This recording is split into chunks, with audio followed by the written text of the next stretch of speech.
সমষ্টি চহৰীকতা গাঁৱত হুনুৱাল কছাৰীসকলে ঘৰে ঘৰে কৰিছে পৰম্পৰাগত হাইডাং হুঁচৰি। বাপতি হাঁহুৰ ৰঙালী বিহুক লৈ ৰাজ্যজুৰি উখল মাখল পৰিৱেশ। আজি জীয়ৰী বিহু টিংখাং সমষ্টি চহৰীকতা গাঁৱত হুনুৱাল কছাৰীসকলে ঘৰে ঘৰে কৰিছে পৰম্পৰাগত হাইডাং হুঁচৰি। চেমনীয়া ডেকা আৰু জ্যেষ্ঠ সকলোৱে একেলগে কৰিছে পৰম্পৰাগত হুঁচৰি।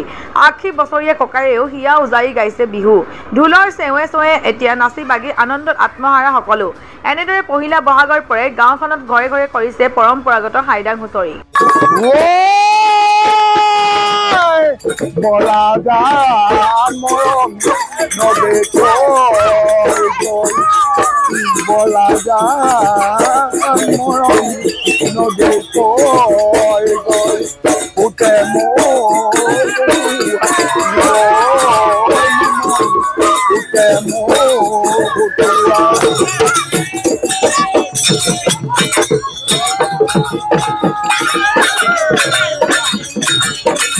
প্ৰত্যেক বছৰে আমাৰ হুনুৱালৰ পৰম্পৰা অনুসৰি প্ৰত্যেক ঘৰৰ চোতালত আমি হাইডাং হুঁচৰিয়ে মাৰোঁ।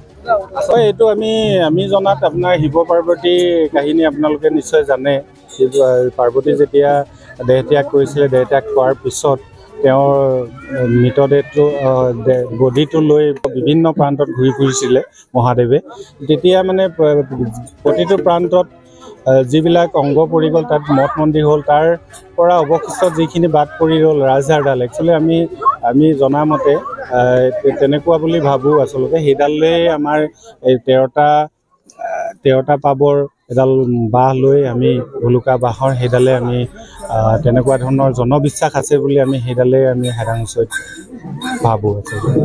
আমি আমাৰ আদিপূৰ্বৰ পৰাই আমাৰ সোণোৱাল জনগোষ্ঠী যিহেতু আমি আদিপূৰ্বৰ পৰাই আমি নজনাৰ পৰাই এনেধৰণে পৰম্পৰা আমাৰ গাঁৱত চলি আহিছে আৰু ভৱিষ্যতলৈও চলি যাব। ইয়াত কোনো ব্যতিক্ৰম নহয়।